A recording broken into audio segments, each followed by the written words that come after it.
We are the nerds of a nation. We are the nerds of a nation. We are. The Walking Dead, Issue 5. Well, hello, brothers and sisters of the Nerd Nation. I, as always, am Jim, here to bring you another review on the grisly and horrific tale of The Walking Dead. We're now on issue 5. Issue 4 was pretty action-packed. It was our main character, Rick, and Glenn had kind of snuck into Atlanta under cover of the smell of the rotting flesh and zombie guts and shit all over them. To break into a gun store and ultimately arm the camp, which they did do successfully. This issue picks up approximately 3 weeks after that that had happened, and it starts out where a lot of our characters are in the middle of a field, maybe a mile or so away from camp, I'm not sure, and they're all practicing shooting with all these newfound weapons that they have. The whole idea that Rick had in the last chapter, he told Shane, hey, listen, this is not safe being out in the open. These people don't know how to fight. We're not even armed, And Shane said, nope, this is where we're staying. We're not moving the camp. This is, close to a major city. The government will find us, blah, blah, blah. So the Battle of the Wills began there, and Rick did give in, but ultimately said, hey, listen, we need to arm everybody. Everybody needs to carry a gun and know how to use it, because, obviously we're in a camp. We're out in the open, right? So they start out, they've been practicing shooting. Donna is, I guess, a decent shot. She hits almost half her targets. The real story here is that Andrea and Amy are sisters, and Andrea, turns out that she's like a sharp shot, sharpshooter or whatever you want to call it. She's very good. And Rick and Shane both, make mention of it, and she's just kind of like, hey, listen, boys, it's nothing more than aiming and pulling the trigger. And, Rick says, hey, I wish you'd tell that to my wife, Lori is very upset with Rick because he has said that everyone needs to learn how to practice how to use a gun, and he takes Carl, who is 7 years old, by the way, and I have a 6-year-old who's going to be 7 in a few months, and I don't know under any type of circumstance that I would choose to let him ever hold and fire a real gun, but I don't know. I mean, these are different times. Desperate times call for desperate measures, I guess.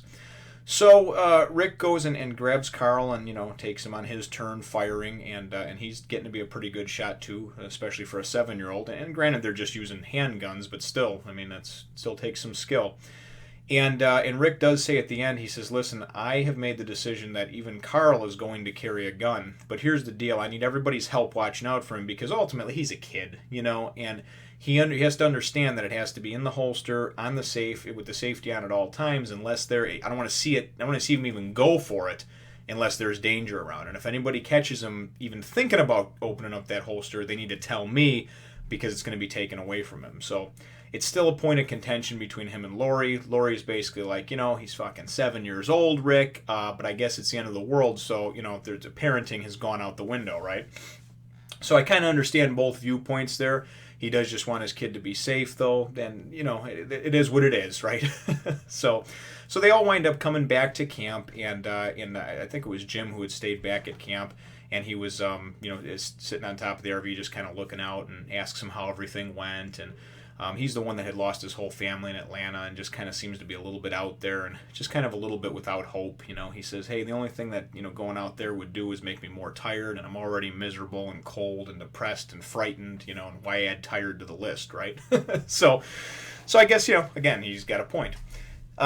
Shane and Rick and Dale, the older gentleman with the RV, they wind up, before they go out to get some firewood, Donna makes a comment about how it's, blasphemy and all these things under God and everything else, because apparently Andrea and Amy, the two sisters, sleep in this old man's RV with him. And Donna thinks there's something going on and everything else. And ultimately, she's just kind of she's a middle-aged woman that has nothing better to do than create soap operas in her head, because there isn't soap operas on the TV anymore. And that's even mentioned later on. So we fast forward a few hours to Rick and Dale and Shane off collecting firewood in the woods. They're taking turns. They're talking a little bit, and they kind of and Rick and Shane give Dale a little bit of shit, you know. They're like, "Hey, you got these two young, attractive girls sleeping in your RV, and that's all Donna's been talking about."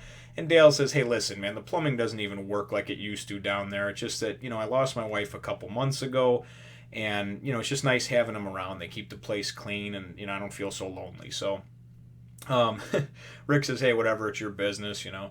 So he makes some offhanded comment about how, you know, well, we got enough firewood, you know, even with it getting cold or whatever. And Shane just fucking explodes, right? Out of nowhere, uncalled for, unjustified. It was, you know, it wasn't like he poked him or anything. I mean, Shane was just like, "We're not moving the goddamn camp, Rick. I get it that it's cold and it's getting colder, but we're not fucking moving, you know." And he goes and gathers up his firewood and he stomps off.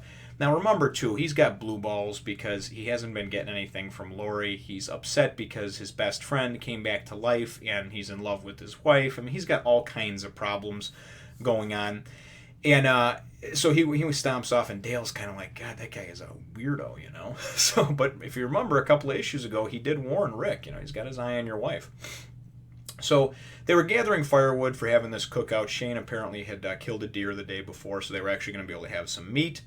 So they're all sitting around the fire, and this is where we get a little bit of bonding, a little camaraderie, a little bit of character building right here from Robert Kirkman and his writing skills. And Rick basically says, "Hey, listen, you know, I've been here a few weeks now, but I haven't had much of a chance to talk to all of you and even to know, like, before this shit happened, like, what did you all do, you know?"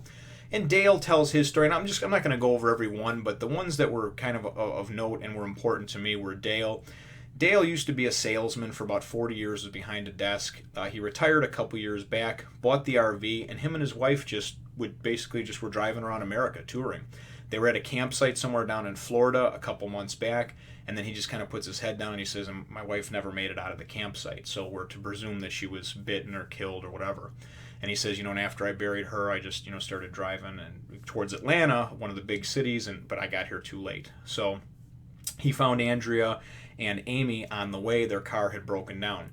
So then it goes to Amy and Andrea, and they're both sisters. Amy's the younger one, and she's a college student going for a phys ed degree. And Andrea, her older sister, was basically just driving her to or from, you know, school or whatever, and it was kind of a sisters bonding trip type deal. Andrea, some kind of clerk that works in a lawyer's office or something like that, a legal office. So, and she mentions that she hates it. And there's a couple other things that happen. Carol and her daughter Sophia, and this differs a little bit from the show because in the show, Carol's husband is still alive. In here, she basically talks about her husband was the breadwinner. She was just kind of like the housewife, sold some Tupperware, you know, at some parties on the weekends type thing. And basically, after, you know, after their shit hit the fan and he lost his other family, I guess his parents and stuff like that, he kind of just gave up the will to live. And I don't know, we're just to presume that he just killed himself, got bit. I'm not really sure. But so those are kind of the stories I think that were of note. Jim doesn't really offer up much. He just says he was a mechanic. Donna and her husband talk a little bit about, you know, themselves and their kids. They have twins. And then Rick, of course, says, "Hey, you know me, I was a sheriff in Kentucky. You know, only fired my gun a couple of times. When I actually did get a chance to fire it at a bad guy, I didn't get him. He got me. And that's my story." And then Shane says, "Yeah, you know, and I let him get killed, or I let him get shot, almost killed. And you know, Lori he was in the hospital. We were visiting him every day, and Lori got scared and wanted to get to, you know, her parents here in Atlanta, in obviously one of the bigger cities, and I couldn't let her go alone." And of course, Rick is still thankful to Shane that he helped. So anyway, this all happens and ensues, and Amy, the younger of the two sisters, gets up to go to the camper because she's going to grab some more napkins and take a pee. And as she goes over and turns to the one side, she sees a zombie, you know, come shambling out of the woods, a walker. And then one of them goes and grabs her from behind and just digs in and tears up her neck and shoulder area. She falls to the ground. Complete chaos ensues. Shane pulls out his gun. Rick pulls out his gun. They're shooting the zombies. You know, and Shane's like, "Rick, get over here. There's more than the one, right?" And Andrea has slumped over, you know, her sister, and she's going, "Oh my God, you know, what's going on?" And Rick's like, "She's dead. There's nothing I can do for her." Shane, of course, calls for help with him.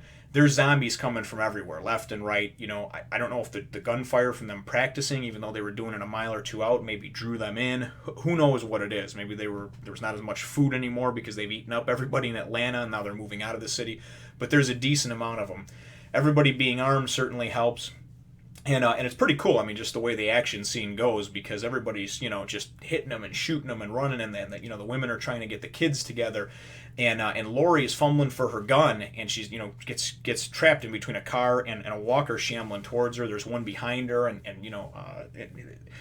she winds up dropping her gun, and the 7-year-old that she didn't want to be armed pulls out his gun and just bam, just shoots a zombie right in the face.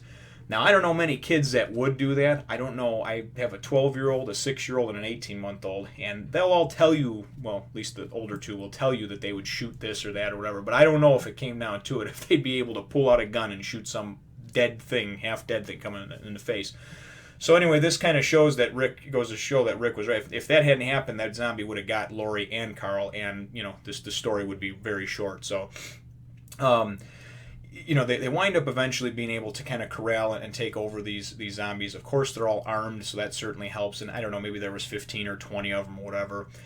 Jim gets scratched by one of them, but it's as he's just, he beats this thing down, pulls out his gun, and he's like, "And you killed my family!" And he's still traumatized in the head, because if you remember his story, he saw his whole family get eaten, and kind of that's the only reason he got away, because they were being chomped on by the zombies. So he's really mentally messed up. And anyway, and then when everything kind of settles down a little bit, of course, Andrea is upset. Her younger sister has just been killed, and everybody kind of turns and looks at Jim, and all of a sudden they're like, "Oh my God!" You see he's bleeding a little bit. You got bit, or you got scratched or whatever. And he says, "No, it's just a scratch. It's just a scratch," and that's how the chapter ends. So it was a pretty good one. It's pretty explosive. They built up some characters, and then they took a couple away, and really we just kind of got to know some of the characters better. And then we also got to see some of the family dynamics. The parenting between Rick and Lori. Hey, no gun, no gun, and at least in the short term, it seems like Rick's decision was a good one, because Carl really did. He thought quick, and he saved his mother, himself, and whoever else was in the area from possibly getting eaten by one of these zombies. So let me know what you think in the comments down below. Stick around afterwards, because there is a little bit of a treat. I am a bit of an aspiring artist myself, and I put together a nice drawing. I would think it was pretty nice. You let me know what you think. Of one of the characters that actually is not in the comic, but he's pretty much a fan favorite of the TV show. So let me know what you think, and we'll look forward to catching you in the next one, which will wrap up the first arc, the first 6-issue arc of this great series. So subscribe if you haven't done so already, and leave a like if you think I deserve it. Take it easy, Nation. Once again, brothers and sisters of the Nerd Nation, thank you so much for watching my video. Really hope you enjoy this one. This is a character that's not in the comic of The Walking Dead, but he is a fan favorite. It's Daryl Dixon, played by the actor Norman Reedus, and he's just someone that's kind of beloved, especially amongst women, my wife, sisters, and sister-in-law as well.